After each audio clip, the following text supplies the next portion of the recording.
શ્રી કૃષ્ણમ સેવા સમિતિ charitable trust દ્વારા શ્રાવણી પૂનમે યજ્ઞોપવિત બદલવાનો કાર્યક્રમ સાથે જ આ વર્ષે ભાગવત કથા તેમજ કન્યા વિવાહનું આયોજન કરવામાં આવ્યું। શ્રી કૃષ્ણમ સેવા ચેરિટેબલ ટ્રસ્ટ વડોદરા દ્વારા અધ્યક્ષ રાજેશભાઈ પાઠકની આગેવાનીમાં સોમવારે શ્રાવણી પૂર્ણિમાના પવિત્ર દિવસે શહેરના ફતેગંજ ખાતે આવેલા શ્રી પીપળેશ્વર મહાદેવ મંદિરના પ્રાગટ્યમાં યજ્ઞોપવિત બદલવાનો કાર્યક્રમ યોજવામાં આવ્યો હતો। આ કાર્યક્રમમાં 125 જેટલા બ્રાહ્મણોએ યજ્ઞોપવિત બદલી આ કાર્યક્રમમાં પંડિત ચંદ્રપ્રકાશ શાસ્ત્રીજી દ્વારા શાસ્ત્રોક્ત વિધિ અનુસાર બ્રાહ્મણોને સૂર્યદેવ સમક્ષ મંત્રોચ્ચાર સાથે યજ્ઞોપવિત બદલવાની હતી। દર વર્ષની જેમ આગામી જાન્યુઆરી માસમાં ભાગવત સપ્તાહનું આયોજન કરવામાં આવનાર છે। સાથે જ એક કન્યા વિવાહ યોજી કન્યાદાનનો સંકલ્પ પણ રાજેશભાઈ પાઠક દ્વારા કરવામાં આવ્યો।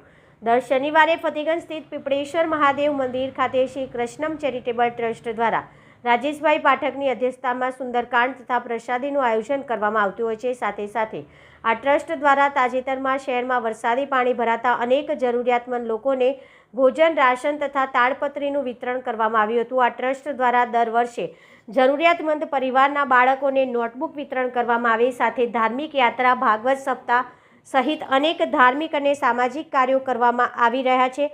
આ કાર્યક્રમમાં આયોજક રાજેશભાઈ પાઠક, બી.આર. મિશ્રા, ओमकार तिवारी, राकेश शुक्ला, अखिलानंद त्रिपाठी, अमित पांडे, राजेश तिवारी, चंद्रप्रकाश पांडे तथा पारसनाथ पांडे तथा राजेश भाई मिश्रा सहित आगेवानो उपस्थित रहा था। श्री हनुमान जी महाराज की जय।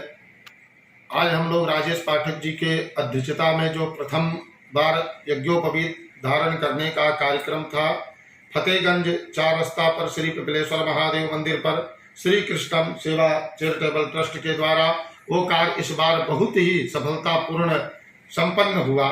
और दर वर्ष श्री राजेश पाठक जी के द्वारा जो है श्रीमद् भागवत सप्ताह का कार्यक्रम किया जाता है, वो भी बहुत अच्छे से संपन्न होता है। आज हम सभी लोग उपस्थित हैं, ब्राह्मण लोग, श्री राजेश पाठक जी के ऑफिस पर श्री चंद्रप्रकाश पांडे जी, श्री राकेश शुक्ला जी और सभी के सहयोग से अभी चर्चा हुई राजेश पाठक जी से।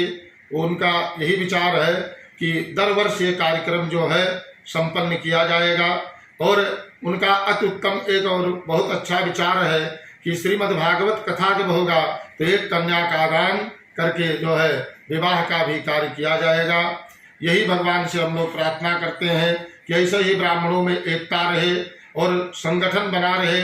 धार्मिक कार्य जो श्री कृष्णा सेवा ट्रस्ट है, इसके द्वारा अनेकों प्रकार की सेवा जो है हर एक जगह पर जहाँ जितना होगा उस प्रकार से सहयोग करके कार्य आगे किया जाएगा। आपका परिचय? मेरा नाम चंद्र प्रकाश शास्त्री, श्री पीपलेश्वर महादेव मंदिर, फतेहगंज, वडोदरा। आज हम सभी लोग उपस्थित हैं राजेश पाठक जी के ऑफिस पर।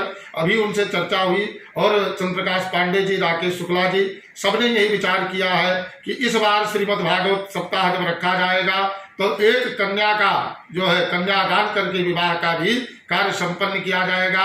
ऐसा जो है अभी राजेश पाठक जी ने कहा है।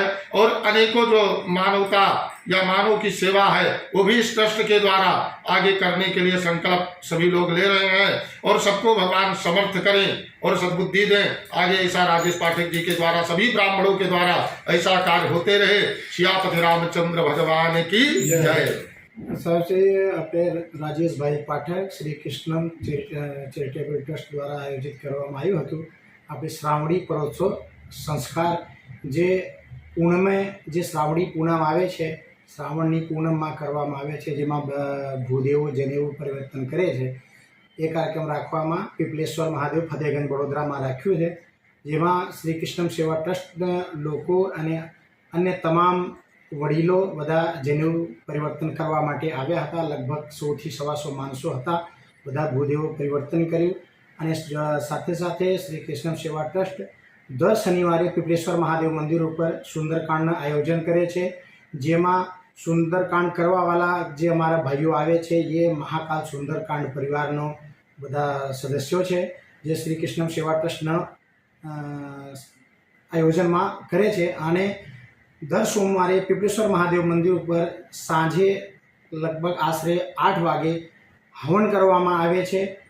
श्री कृष्णम सेवा ट्रस्ट द्वारा दर सोमवारे हवन करवामां आवे छे। अने श्री कृष्णम सेवा ट्रस्ट द्वारा दर वर्षे भागवतनो कार्यक्रम करवामां आवे छे, जे लगभग जनवरी थी फरवरी में आयोजन करवामां आवे छे। जेमां રોજે લગભગ 7 દિવસ સુધી લોકોને ખાનપાન ભોજન ભંડારાનું આયોજન હોય છે.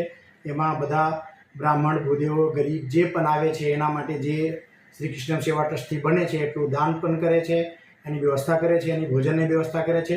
આ વર્ષે મોટાભાઈ આપણો રાજેશ પાઠક એમાં પ્લાનિંગ કર્યું છે કે અને સંકલ્પ કર્યું છે કે ઓછામાં ઓછા એક કન્યાને વિવાહ કરીને કન્યાદાન કરવામાં એની પ્લાનિંગ છે. જેમાં આ ટ્રસ્ટમાં બહુ બધા સદસ્યો છે. એમાં પંડિત ચંદ્રપ્રકાશ શાસ્ત્રી છે, શ્રી રાકેશ શુક્લાજી છે, શ્રી રાજેશ મિશ્રાજી છે, શ્રી ઓમકાર તિવારીજી છે, બડેભાઈ મોટાભાઈ રાજેશ પાઠક તો એના અધ્યક્ષ જ છે. એમાં બધું કરવામાં આવે છે. આ વર્ષે પણ દર વર્ષની વાત આ વર્ષે પણ કરાશે. જનેઉના સંસ્કાર જે કર્યું હતું આપણે શ્રાવણી કાર્યક્રમ આ વર્ષે પ્રથમ વખત આયોજિત કર્યો હતો, પણ અમે દર વર્ષે આ કાર્યક્રમ કરવાના છે. આપનો પરિચય? चंद्रप्रकाश पांडे. योगपति का पूनम के दिन, योगपति सोमवार के दिन हम लोगों ने किया है जनेऊ का.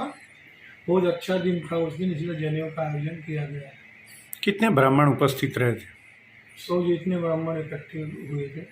आगे क्या कार्यक्रम आयोजित करेंगे? अब अगले साल जो भागवत होगी उसमें कन्या का कुछ एक विवाह करना है. महाराज जी ने भी बोला है तो अपने कन्या का विवाह करने का रखा गया है.